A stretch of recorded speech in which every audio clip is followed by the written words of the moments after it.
Bonjour à vous, aujourd'hui on va parler de fenêtres de toit. Est-ce que c'est une bonne idée quand on a un projet de maison performante voire passive? Est-ce qu'au contraire c'est un cauchemar énergétique ou un vrai atout lumière? C'est ce qu'on va voir ensemble dans cette vidéo. Alors d'abord il faut le reconnaître, une fenêtre de toit ça peut être magnifique, ça peut apporter une très belle qualité d'espace intérieur, une belle luminosité. Pour peu qu'on soit sous comble et qu'on n'ait pas de possibilité d'ouverture en façade, ça peut être une bonne solution de lumière. Et puis en plus l'hiver ça va permettre aussi des apports solaires passifs, puisque la fenêtre de toit, pour peu qu'elle soit orientée sud, elle va pouvoir capter le rayonnement solaire et le transformer en chaleur gratuite dans la maison. Alors par contre, attention, il y a aussi des inconvénients, des faiblesses à ces fenêtres de toit. D'abord, l'hiver, ça peut être un point faible d'un point de vue thermique, ça dépendra beaucoup du modèle et du mode de pose de votre fenêtre. Et puis l'été, ça va être surtout là le point vraiment délicat, c'est que ça pourrait transformer votre pièce en une vraie serre. Parce que l'été, comme je le disais, l'hiver on aura de l'apport solaire passif, mais l'été on en aura encore plus, puisque le soleil est idéalement positionné, il est plus haut dans le ciel que l'hiver et il arrivera quasiment perpendiculairement à votre fenêtre, pour peu qu'on soit orienté sud. Et puis même dans les autres orientations, même si on est au nord, on aura quand même un peu d'apport solaire.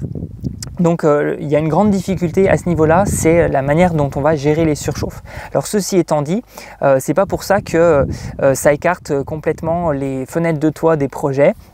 Donc je vais vous donner 3 conseils et si vraiment vous voyez que ça peut être pertinent dans votre projet. Donc 3 conseils à suivre pour vos fenêtres de toit. Donc d'abord, la première chose, c'est de choisir des fenêtres performantes. Voilà, il existe quand même des très bonnes performances, notamment du triple vitrage. Et si vous visez le passif, il y a des menuiseries en fenêtres de toit qui ont de très bonnes valeurs UW, c'est-à-dire des valeurs très basses. Et donc vous allez chercher l'équivalent entre votre fenêtre de toit et vos fenêtres classiques. Voilà, donc des fenêtres très performantes dans un premier temps. Le deuxième point, c'est de prévoir des protections solaires extérieures, qu'on soit en passif ou pas, ça c'est vraiment le grand incontournable.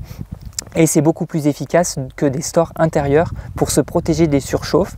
Et le troisième conseil, c'est de bien veiller à l'étanchéité à l'air au pourtour de la fenêtre de toit, comme on le fait dans les menuiseries classiques sur des façades de maison, et veiller à une pose soignée avec une continuité d'isolant entre l'isolant que vous aurez sous le rampant et le cadre du châssis isolé.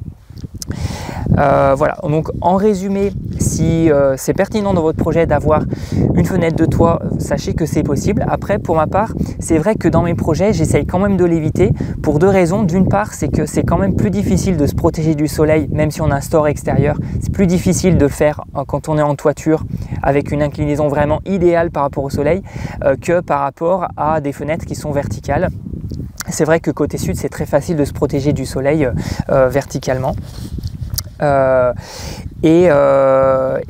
deuxième raison, c'est que à surface de vitrage égale, c'est quand même plus cher si on est en fenêtre de toit qu'en fenêtre classique. Voilà pour aujourd'hui. Dites-moi dans les commentaires si vous avez des projets de fenêtres de toit et comment vous comptez vous y prendre, ou même quel retour d'expérience vous avez par rapport à des fenêtres de toit que vous avez chez vous.